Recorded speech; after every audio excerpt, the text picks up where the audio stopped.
This is for the legacy, supposedly, the fact that I was here in 1963, not just as a participant, but I was an organizer of the march. And we bussed everybody in from Florida to Washington, D.C.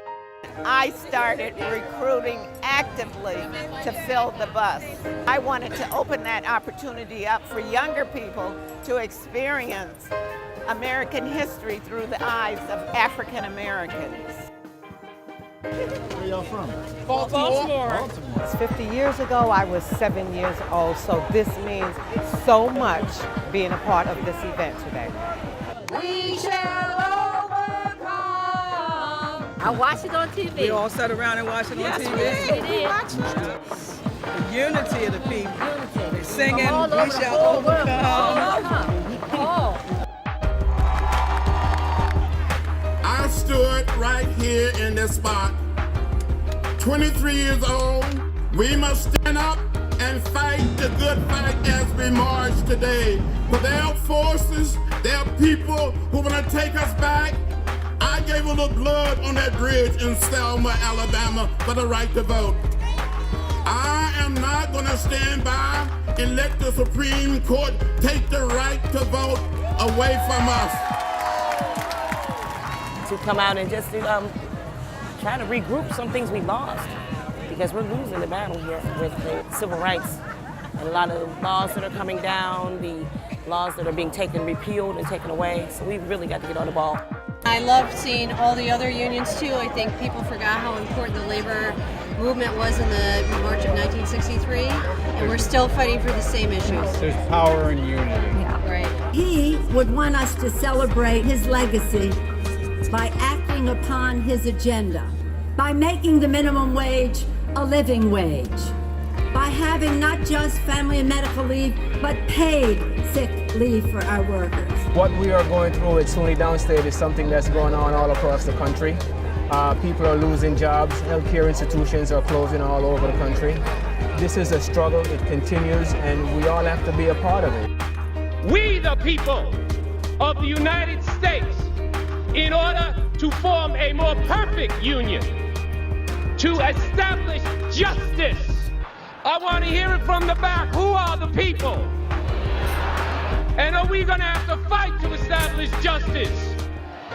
And we're here to do something, not just to be stagnant. We're here to make a difference, just like Dr. King made a difference in his life. In Chicago, we have 50 school closings in African American and Latino communities. Every child deserves a great education. Every school deserves equal funding and resources. When that young person speak on behalf of the schools, I thought it was very inspirational, made a difference for people. The civil rights struggle is a struggle for good jobs and decent wages. Educational opportunity is the highway to economic opportunity, which is why we must reclaim the promise of public education. We cannot let Ashawn down. We cannot let generations of students down. That is why we march. Is we must give our young people dreams again. That's what Lee Saunders and Randy Weingarten was talking about. You build jails and close schools, and you break their dreams. I thank God for the privilege and honor of being with you today. Joseph Lowry, that's one heck of a role model, as somebody who can keep at it for 75 years. And we want to go back home to complete the unfinished task. We come to Washington to commemorate. He said we are here to commemorate, to agitate. But you have to go home to agitate. And being from the state of Florida, I got to take that last one very seriously. It's about creating more activism, letting people see how they can participate in their communities, giving them some ideas of what they can go back and do on a local level, because it really starts there. So 50 years from now, I can tell my kids, and my grandkids, that I came to the 50th anniversary of the March on Washington, and I was a part of history.